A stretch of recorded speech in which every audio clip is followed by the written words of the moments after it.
Hi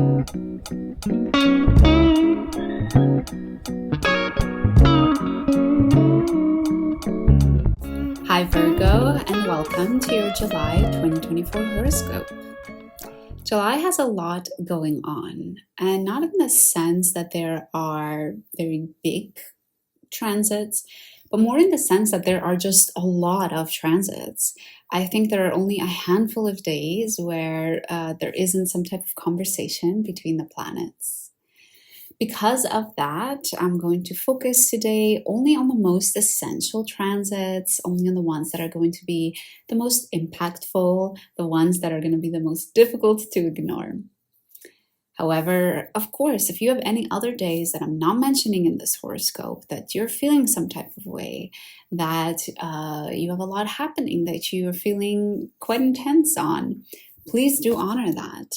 Please refer back to your practices that allow you to ground yourself, that allow you to reflect on what's happening and the lessons that the transits are perhaps trying to teach you. The first transit that I wanted to talk about is Neptune going retrograde.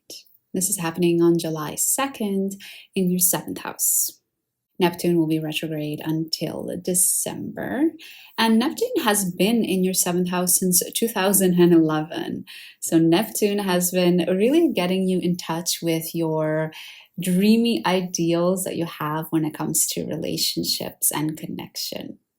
Now that Neptune is retrograde, you're reconsidering the actions you have taken in that area. Have you been putting in the efforts needed to make your dreams and your ideals come to a reality? Have you been able to scrap the dreams or ideals that have maybe been a little bit unrealistic? Take this time while Neptune is in retrograde to reflect. I would advise to keep the actions surrounding these themes until December of this year. That's when Neptune will go direct, and it's better to take what you learned from the retrograde period and apply it once Neptune goes direct. On July 6th, we have a new moon in Cancer, which for you, Libra, is happening in your 11th house. So you might be experiencing a new beginning when it comes to your future goals, to the goals that you're setting up for yourself, and maybe even with your network and the groups, the communities that you belong to. Perhaps you're invited and you sort of make your way into a new community. Or perhaps it becomes clear to you that your goals need to shift and you need to focus your priorities and your attention on some different goals. On July 10th, we have a really interesting transit, or I should say two transits, between the Sun and Saturn, and Venus and Neptune. Both the Sun and Venus are trining Saturn and Neptune. And these four planets involve your 11th and your 7th house. The way this could play out for you, Libra, is that the goals you're setting, getting more clear and aligned with where you want your priorities to be, what your plans are for the next 5 to 10 years, is also making it much easier for you to relate to your partner, to be able to communicate better with them, and is making your relationship stronger. It could be this idea that, perhaps you realize like, yes, I actually want to get married, or I want to have children in the next 5 to 10 years. And as a result, that, you share that with your partner, and that helps bring you together in some way. Again, this doesn't mean that this is exactly what's going to happen in your case, but it's just one example of how these two themes of your future goals and visions and your partnerships could interact with each other on this day. A day after Virgo, we have Venus entering Leo and consequently opposing Pluto. Pluto is quite prominent during the month of July, not only because Venus will be opposing it, but because later in the month, the Sun will also oppose Pluto, and we even have a full moon that involves Pluto.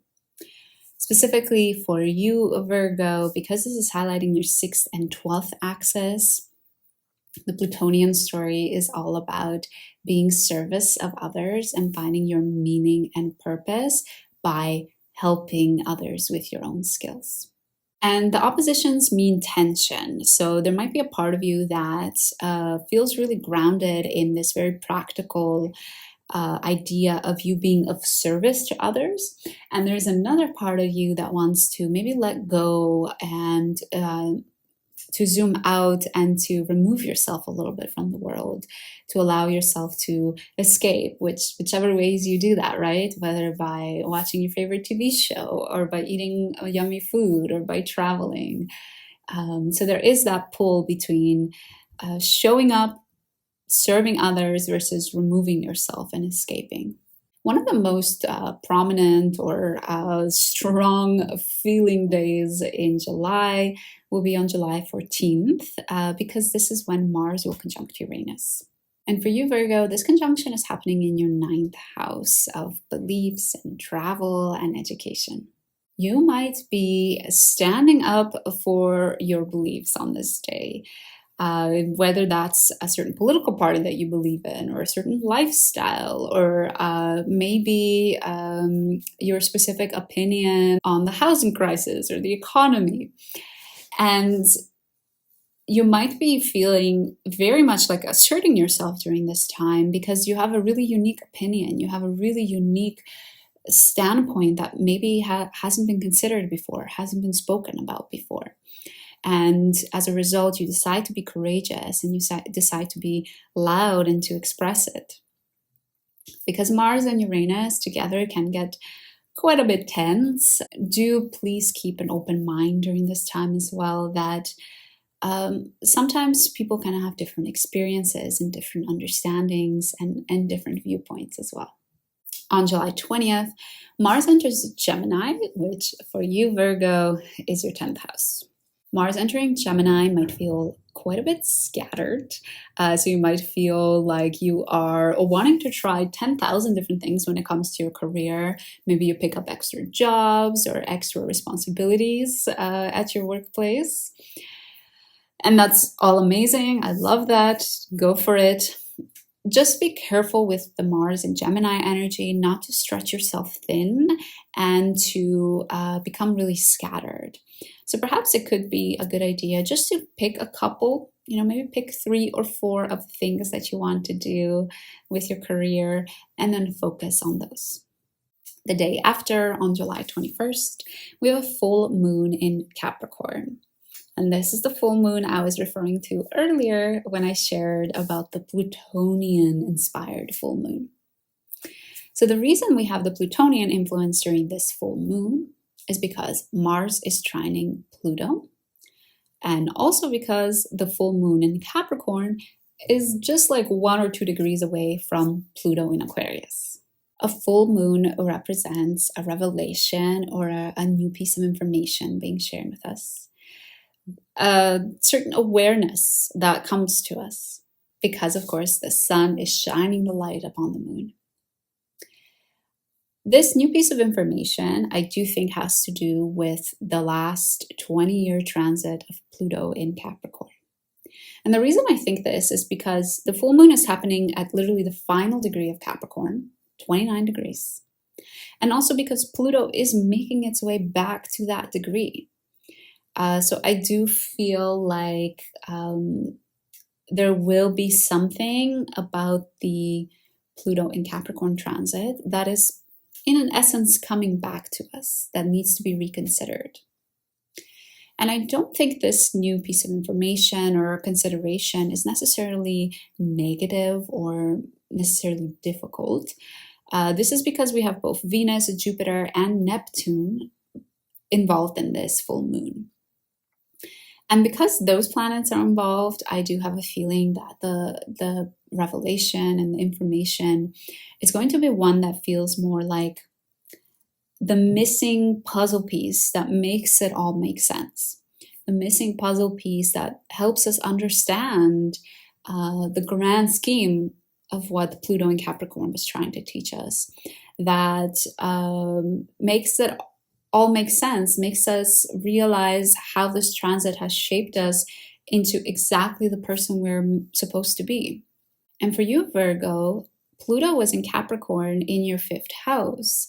So for you, these themes might especially be surrounding your self-expression and whether you allow yourself the opportunity to get in touch with your playfulness, or whether you are quite strict and quite prudish in a sense. The Sun will oppose Pluto just a day later on the 22nd when it leaves that final degree of Capricorn and enters the sign of Aquarius. So that the exact opposition will happen a day later. And I do think because of that sort of the effect of this full moon might be a little bit more drawn out. We might reach the crescendo a little bit later on the 22nd, and it might sort of last a little bit longer as well. I do want to remind you that earlier in the month, Venus also opposed Pluto. So pay attention to what might have happened when Venus opposed Pluto, because the same themes might be coming up again. And the final aspect I wanted to bring up today in this horoscope, Virgo, is the sextile between the Sun and Mars. The Sun is in your 12th house and Mars is in your 10th house. Mars has been in your 10th house for about 5 days at this point. So all of the time and effort and passion you've been putting into your career is helping your internal world somehow, is helping you understand your inner tickings, your inner workings, is perhaps maybe also making you realize that there are some limiting beliefs that are holding you back that you really need to address in order to keep achieving all of the career goals you have. So it's a really wonderful way to close off the month. It's almost like because you're brave and showing up in your career, that's also having a reflection and an impact on your internal world as well. So overall, Virgo, I hope you're excited for the month of July. There's a bit of focus on your career, on your future goals, and also some focus on your routine as well, and being of service to others and helping others with your skills. Before you go, Virgo, I did want to remind you that I am doing a giveaway. When we reach 1,000 subscribers on this channel, I will give one of you lovely people a free reading. So make sure you subscribe. Thank you for joining me again, and I hope to see you again soon.